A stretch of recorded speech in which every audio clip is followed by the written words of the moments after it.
ಏನು ಆ ಮುಗ್ಧ ಗಿಲ್ಲಿ ನಟನ ಬಗ್ಗೆ ಎಷ್ಟು ಜನ ಏನೇನು ಆಡ್ಕೊತೀರಯ್ಯ ನೀವು. ನಿಮ್ಗೇನು ಮನುಷ್ಯತ್ವ ಇದೆಯಾ, ಮಾನ ಇದೆಯಾ? 60-70 kg ಇರೋ ಹುಡುಗನ ಮೇಲೆ ನೀವೆಲ್ಲ ಹಾಗೆ ಸಾಧಿಸೋಕೆ ಹೋಗ್ತಿರಲ್ಲ. ನಿಮ್ಗೇನು ಒಂಚೂರು ದೇವ್ರು ಭಗವಂತ ಬುದ್ಧಿ ಕೊಟ್ಟಿಲ್ವ ನಿಮಗೆ? ತಲೆಯಲ್ಲಿ ಸಗಣಿ ಐತ, ಬುದ್ಧಿ ಐತ್ರಿ.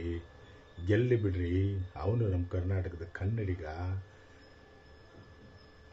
ಒಳ್ಳೆ ಪ್ರತಿಭೆ ಐತೆ. ಅವನು ಗೆದ್ದು ಈಚೆ ಬರಬೇಕು.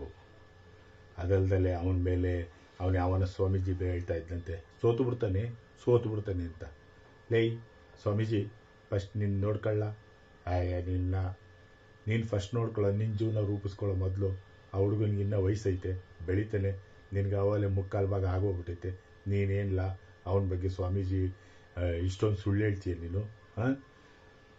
ನೀನೇ ಜೀವನ ರೂಪಿಸ್ಕೊಳ್ಳೋಕೆ ಒದ್ದಾಡ್ತಾ ಇದ್ದೆ, 10 ರೂಪಾಯಿಗೂ ಅಲಿತೀಯ. ಹೋಗಿ ಆ ಹುಡುಗನ ಮೇಲೆ ಗೆಲ್ಲಲ್ಲ ಅಂತ ಏನು?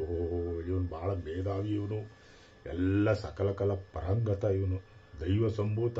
ಇವನು ಹೇಳಿದ ತಕ್ಷಣವೇ ಗೆಲ್ಲಲ್ವಂತೆ. ಗೆದ್ರೆ ಏನೆಲ್ಲ ಮಾಡಿಸ್ಕೊತೀಯ? ಸನ್ಯಾಸತ್ವ ತೋರಿತೀಯನೋ ನೀನು? ತೋರಿತೀಯಾ? ತೋರಂಗಿದ್ರೆ ಮಾತ್ರ ಹೇಳು.